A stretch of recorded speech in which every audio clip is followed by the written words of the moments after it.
안녕하세요. 오늘 사연은 한 신랑분께서 보내주셨습니다. 얼마 전 아내가 딸을 출산했는데 그 출산이 기쁨이 아닌 충격으로 돌아오셨다는데요. 대체 무슨 사연을 보내주셨는지 지금부터 읽어보도록 하겠습니다. 저는 살면서 크게 나쁜 짓 해본 기억이 없는 사람입니다. 아예 죄 안 짓고 사는 사람이야 있겠냐마는 그래도 주변 사람 누구에게도 큰 죄를 짓지 않고 살았다고 자부합니다. 그리고 남들 못지않게 그 이상으로 열심히 살았습니다. 덕분에 남들보다 조금 일찍 결혼하고 아이도 가질 생각을 했습니다. 그런데 이 꼴을 당할 줄을 몰랐네요. 저와 아내는 우리 가족이 운영하는 회사에서 처음 만났습니다. 작은 물류회사인데 아버지가 회사 시작할 때 저도 대학도 안 가고 창립 멤버로 열심히 도왔습니다. 군대 가기 전부터 돕고 군대 다녀와서 또 돕고 그랬지요. 덕분에 아버지 아들이지만 창립 멤버로 인정받아 회사 분들과도 사이가 원만한 편이고요. 아내는 그런 우리 회사에 알바생으로 들어와서 처음 만났습니다. 여름방학 때 잠시 할 알바를 찾다가 들어온 거였죠. 그때 아내는 대학생이었고 사실 물류회사에서 여대생이 알바로 들어오는 게 흔하지 않거든요. 그래서 처음부터 아내에게 끌렸던 것 같습니다. 회사의 다른 여자는 아줌마들 뿐인데 싱그러운 여대생은 아내 한 명이었으니까요. 회사에서 제가 제일 어린 편이라 아내도 처음부터 다른 직원보다는 저와 친하게 지냈습니다. 젊은 남녀가 서로 마음이 통하니 일사천리로 갔지요. 결국 우리는 동거를 하기 이르렀습니다. 아내가 기특하기도 하고 제가 좀 많이 바빠지기도 해서 연애할 때부터 많이 베풀어 주었습니다. 제가 아내 등록금까지 되줬을 정도예요. 이후 아내는 대학 졸업 후 알바 그만두고 다른 회사로 취직했지만 우리 사이는 꺼지지 않았습니다. 동거가 이어지니 자연스럽게 결혼 이야기가 나왔지요. 그때 제가 28살이었고 아내는 저보다 2살 연하였습니다. 요즘 결혼하기에는 다소 어린 나이지만 제가 또래보다 돈이 많았습니다. 제 명의로 된 집 한 채 있고 저축도 한 5천만 원 정도 있었습니다. 공짜로 받은 게 아니라 아버지 회사 창립 멤버로 매일 하루 12시간 가까이 일한 정당한 결과물이었습니다. 그렇게 제가 여유도 좀 있고 서로 가까워졌기에 결혼으로 꼴이 날 수 있었습니다. 결혼 약속한 날 서로 나눈 대화가 아직 기억납니다. 평생 잘 먹고 잘 살게 해줄게. 오빠랑 나랑 평생 행복하게 살자.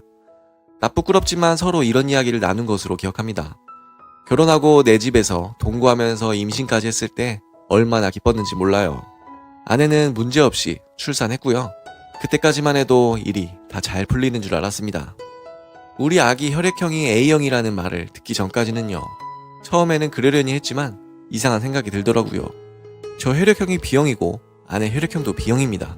그런데 A형이 나올 수 있다고요? 인터넷에서 찾아보니 낮은 확률로 부모와 다른 혈액형이 나올 수는 있답니다. 하지만 혈액형이 둘 다 B형인데 아기 혈액형이 A형일 수가 없는 것 같더군요. 정말 그놈의 혈액형 이야기가 머릿속에서 사라지지 않았습니다. 이대로 가면 결혼 생활이고 뭐고 도저히 이어나갈 수 없을 것 같았습니다. 그래서 힘들게 이야기를 꺼냈습니다. 자기 정말 미안한데 친자 확인 좀 해보면 안 될까? 자기를 의심하다기보다는 너무 이상해서 그래. 오빠 미쳤어? 지금 내가 불륜한 거로 의심하는 거야? 의심하는 건 아니지만 혈액형이 정말 이상하잖아. 솔직히 아내 의심한 거 맞습니다. 당연히 의심받는 아내는 난리치더라고요. 온갖 쌍욕을 하면서 장모에게까지 일러서 장모한테까지 욕을 들었습니다. 하지만 저로서도 도저히 물러날 수 없었습니다. 이대로는 갈수록 의심만 깊어져서 도무지 가정생활을 할 수 없을 것 같았거든요. 아니라면 정말 석고대죄라도 할 생각으로 친자 확인에 나섰습니다. 저 혼자서는 어려울 것 같아 우리 부모님께도 도움을 요청했지요. 우리 부모님도 반신반의 하더라고요. 설마 하지만 설마가 사람 잡는 법도 있다면서 조사를 해보라 하십니다. 결국 부모님이랑 제가 설득에 설득을 거듭해서 친자 확인을 하게 되었습니다. 결과가 우리 아기 친자식으로 나오면 집을 공동명의로 돌리기로 약속까지 했습니다. 그렇게 저와 아내 그리고 우리 딸 모두의 신체 조직을 보내서 검사를 의뢰했습니다. 혹시나 검사가 잘못될까 제일 평좋고 정확하다고 하는 곳에 비싼 돈 주고 의뢰했지요. 그 결과가 어떻게 나왔느냐고요? 저와 친자식이 아닐 확률이 99.9%가 넘는다고 나왔고요. 반대로 제 아내와 친자식이 맞을 확률이 99.9%가 넘는다고 나옵니다. 설마가 사람 잡은 겁니다. 솔직히 정말 제 친자식이 아니라는 결과가 나오면 출산한 지 얼마 안 된 아내고 뭐고 가만 놔두지 않을 생각이었습니다. 그년이 제게 한 이상의 쌍욕을 퍼붓는 건 물론 손찌검도 할 생각이었어요. 하지만 막상 결과를 받고 나니 분노보다 허탈감이 앞서더라고요. 결과는 저랑 아내 양쪽의 통지가 같기에 아내에게 따로 연락할 것도 없었습니다. 저는 그냥 부모님께 알렸고 부모님이 난리 나셨습니다. 어머니가 그년 찢어 죽인다고 하는 걸 아버지가 말렸습니다. 아버지 왈, 이런 문제는 법으로 풀어야 한다고 하십니다. 전에 회사가 법적 문제 생겼을 때 도움받은 변호사를 통해 이 분야 전문 변호사를 알아보고 같이 가자고 하시더군요. 변호사분에게 상담받은 결과 여러 가지 이야기를 들을 수 있었습니다. 허탈했지만 괘씸해서 어떻게 그년 깜빵 보낼 방법이 없는가 문의했지만 그건 안 된답니다. 간통죄가 폐지되어서 남의 아이를 낳았다고 하더라도 처벌 대상은 아니랍니다. 대신 사기 결혼이라는 식으로 민사를 걸어볼 수는 있다고 하네요. 그리고 아이 나이, 결혼기간 계산해보면 결혼을 한 다음 불륜행위를 하고 임신을 한 케이스므로 이혼 사유라고 합니다. 상대방에게 요구할 수 있는 것 다 요구해서 들어주면 협의 이혼이 빠르고 깔끔하답니다. 상대가 순순히 요구를 안 들어주면 재판으로 가는 게 좋다고 합니다. 설명 다 듣고 제가 이렇게 말했습니다. 그 여자가 뻔뻔해서 협의는 안 먹힐 것 같고 재판으로 갈게요. 그럼 일단 재판을 준비하면서 협의 이혼을 계속 시도해보시죠. 솔직히 저는 그 여자에 대한 모든 것을 포기했습니다. 하다못해 그 여자가 진심으로 잘못을 뉘우칠 것이라는 기대마저도요. 실제로 제 생각이 맞더라고요. 변호사분이랑 이야기하는 도중에 아내에게 전화가 왔습니다. 오빠, 내가 다 설명할 수 있어. 나도 너무 정신없는데 아마 나도 모르게 잠깐 실수한 것 같아. 대충 이런 이야기를 한 것으로 기억이 납니다. 저는 그녀에게 이렇게 말했습니다. 네 애 데리고 내 집에서 나가라. 집이나 기타 재산은 모두 내 명이니까 한 푼도 못 주고 위자료로 5천만 원 내놔. 위자료라고? 그게 할 말이야? 내 씨도 아닌 자식 낳은 주제에 5천만 원이면 싼 거 아니야? 한 푼도 깎아줄 수 없으니 싫으면 재판정에서 보자. 5천만 원은 변호사분이랑 이야기하면서 나올 수 있는 위자료 최고 금액이었습니다. 아내는 말도 안 된다면서 울고불고 하기에 바로 전화 끊었습니다. 이후 장인어른께 따로 통보했지요.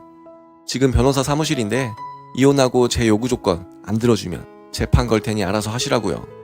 그 다음날 장인 장모 그리고 아내랑 만나서 제 친자가 아니라는 증빙 서류부터 다시 보여드렸습니다. 이미 이야기 듣고 서류까지 보셨는지 제가 내민 서류를 보고도 생각보다 덤덤하시더군요. 저는 처음부터 이혼 의사를 확실히 밝혔습니다. 제가 당한 게 있으니 위자료도 받아야겠다고 했고요. 제 아이가 아닌 그 얘기는 아내가 애 아빠 찾아서 양육비를 받든 재혼을 하든 저랑 상관없다고 선을 그었습니다. 아내, 아니 그냥 남남이 된 그녀는 엉엉 울면서 빌더라고요. 자기가 죽을 죄를 지었다면서 대성통곡을 합니다. 하지만 제 마음은 조금도 바뀌지 않았습니다. 장인과 장모도 합세해서 빌더라고요. 한 번만 자기 아이에게 기회를 주라고, 아이는 자기들이 키워줄 테니 사이를 회복하면 안 되겠냐고 하십니다. 그러면서 장모가 그녀에게 대체 무슨 일이 있었는지 자백하라 하시더군요. 결국 그녀가 실토했습니다. 오랜만에 고등학교 동창들이랑 만나서 바에서 1차 가고 클럽에서 2차 가고 정신을 차려보니 알고 지내던 남자 동창이랑 모텔에 누워 있었다고요. 기억도 잘 안 나고 했는지 안 했는지도 확실하지 않아서 바로 모텔에서 나온 뒤 연락도 안 하고 있답니다. 장모가 자기 딸이 자백도 했으니 용서해달라고 합니다. 저는 용서할 수 없다고 이야기하고 자리에서 나왔습니다. 떠나는 저를 본 장인어른이 딱 한마디 하시더군요. 미안하네.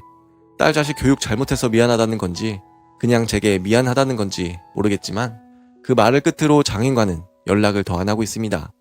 지금은 그녀랑 장모였던 사람과 연락을 종종 주고받고 있어요. 그쪽에서 쉽사리 물러설 것 같지 않아서 일단 이혼 재판 절차를 밟고 있습니다. 증거들은 변호사를 통해서 다 낼 준비를 마쳤고요. 며칠만 더 기다려보고 저쪽에서 연락이 없으면 바로 재판 시작할 생각입니다. 너무 큰 배신을 당해서 사이를 회복하는 건 도저히 불가능한 것 같고요. 그냥 이대로 헤어지는 게 맞는 것 같습니다. 네, 오늘의 사연은 여기까지입니다. 아내분의 큰 실수로 인하여 이혼에 이르게 되었다고 하시는데요. 이미 마음을 굳히셨다면 마지막까지 원하는 대로 일이 잘 풀렸으면 합니다. 그럼 저는 다음 사연으로 돌아올 테니 구독과 좋아요, 알람 설정 부탁드려요.